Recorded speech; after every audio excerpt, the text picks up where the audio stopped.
The theme of tonight's episode is memories.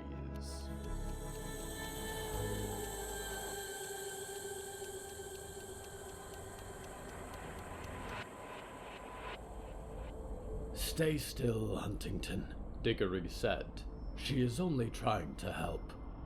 I don't need help, the Revenant grumbled, and Mrs. McGowan almost dropped her needle as Huntington flexed their sharp fingers. It's hardly a scrape. At one time, a creature like that kicked my arm off, Diggory volunteered. I did not enjoy that much. Judging by your stitches, it got more than your arm, Huntington said. Diggory frowned. And whoever mended you must have been practicing with a shotgun in the other hand.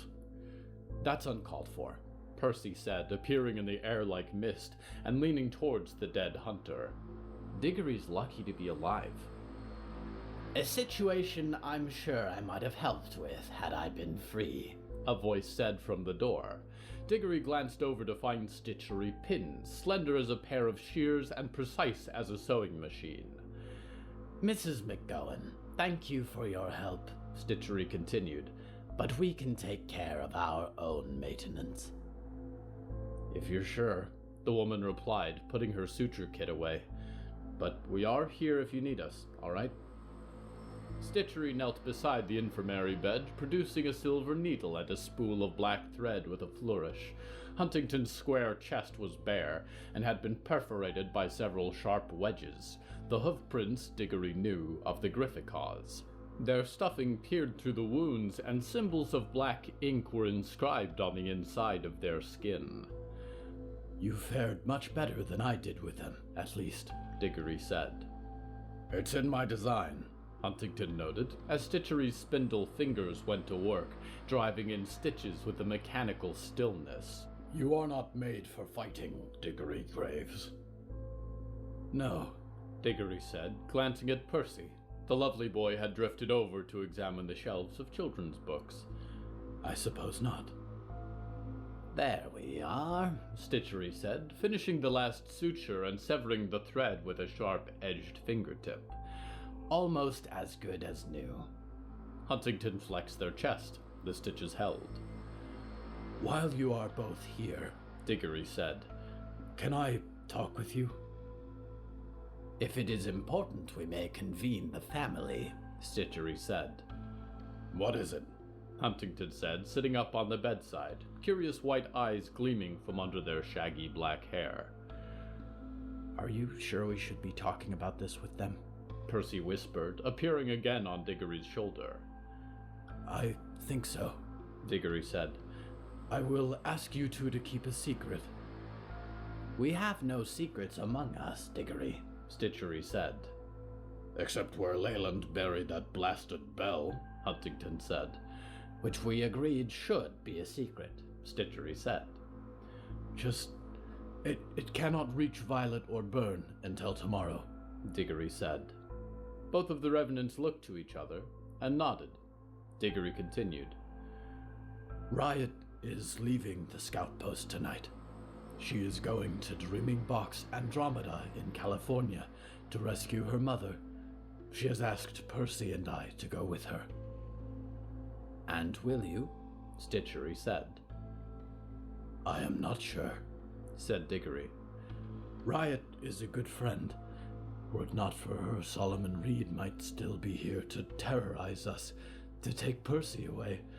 And some part of me, the people I used to be, knew her mother. If I go to meet her, I may remember more about my purpose, about what lies in the north, who I am. You are unique in that respect, Stitchery said. We were largely assembled by convenience. Your parts were all intentional. This north you dream of is in your design alone. What do you mean, who you are? Huntington said. You are Diggory Graves. You are the Undertaker. That is your design. You all seem so sure of yourselves, Diggory said. I have not seen any of you question your identity or your life. You just are. I find myself full of questions. Who am I? What does it mean to be anything? I feel I am a shapeless piece of clay or an unfeeling mist, unsure of what form I should take in the world. Perhaps Stitchery should crack you open. Take a look at you, Huntington said. Perhaps your makeshift mender left a few threads loose. Nothing of the sort, Stitchery said. We have had more time to become comfortable with ourselves. Diggory is very young still, Huntington. Be gentle. Huntington grunted, and Diggory felt like shedding a tear, although that was a rare occurrence.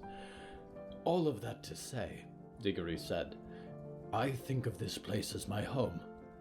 Not just you, but the entire scout post as my family. And if something happened while I was away, I could not forgive myself. All of us are here to keep these people safe and provided for, Stitchery said. If that is your area of concern, you need not worry. They are in good hands. Should I go with her then? Diggory asked. If it is a question of... Stitchery began. Absolutely you should, Huntington said, and stood up, pulling on their vest, and left the door open on their way out. Stitchery sat for a moment with Diggory. It is not an easy life, Diggory, that we have been commissioned. So many voices, so many parts. If you find some way to peace, to making the memories quiet, do it. Without apology, whatever form it takes. We will not inform the scout post of your departure until after you have left. You have our word. Thank you, Percy said. Then I believe, Diggory said and stood up. that we will be gone in the morning.